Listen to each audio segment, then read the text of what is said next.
Whoa. That's cold. That's cold. That's cold. That's cold. That's cold. Hello, everyone, and welcome to Whoa, That's Cold.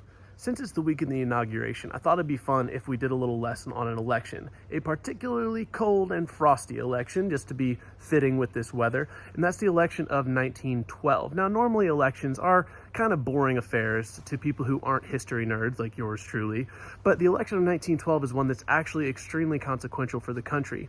So one of the things that makes the election of 1912 so unique is that it is a race between three presidents, two people who had already been president and one who would eventually be president. In one corner, you've got Theodore Roosevelt, progressive Republican, who was president from about 1901 to about 1909. Now, Theodore Roosevelt made a big mistake whenever he assumed his second term for the presidency. He had taken over the term of William McKinley, who had been assassinated, and when he was elected in his own right the second time, he said, "I'm not going to run for president again," and almost instantly regretted that. Theodore Roosevelt was a trust-busting president. He was a progressive at the time, which meant that he was for labor laws and did not want monopolies of businesses, things that we consider pretty standard today. He was also a conservationist of natural wildlife and things like that. But in the end, Theodore Roosevelt sort of handpicks his successor as much as you can in an election, his Secretary of War, William Howard Taft, and also, consequently, one of his best friends. Now, William Howard Taft is president for one term, but during his term, Theodore Roosevelt really doesn't like the stuff that Taft does. Taft goes away from big stick diplomacy as Theodore Roosevelt did it and goes into something called dollar diplomacy, where he kind of tries to buy influence in the Caribbean and in places like that.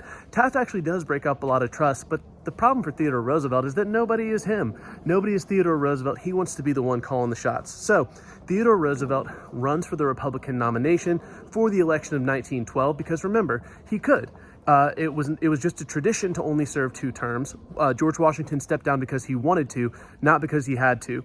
The whole 8-year, 2-term thing is not going to come around until the 1950s as a constitutional amendment.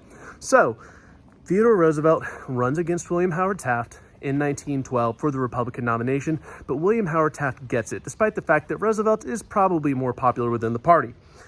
Theodore Roosevelt forms his own third party he calls the Bull Moose Party, or called the Progressive Party, nicknamed the Bull Moose Party after Theodore Roosevelt, whose nickname was the Bull Moose. Now, you may be thinking, wait a minute, you said 3 presidents. Who's the last guy? The last guy is named Woodrow Wilson. Now, Woodrow Wilson was a Democrat. He was an academic type of guy. He was the president of Princeton before he went into politics. And Woodrow Wilson actually benefits from the fact that Theodore Roosevelt and William Howard Taft are going to split the Republican vote. So you've got 3 people who are major candidates for president, and among these 3, Woodrow Wilson benefits from the split in the Republicans, and the Democrats take the White House. Now, the reason why this is so important is a few reasons. One, Woodrow Wilson is the president who will lead America into World War I and oversee a lot of progressive policies that Theodore Roosevelt may have done anyways, even though these guys really didn't care for each other too much. Whereas the friendship between Theodore Roosevelt and William Howard Taft really is never going to be the same. And there's even stories of whenever Theodore Roosevelt dies, a little bit young, under the age of 60, William Howard Taft will just sit at his grave and weep over the friendship that was never quite the same after this really dicey, tough election. And to that I say, whoa, that's cold.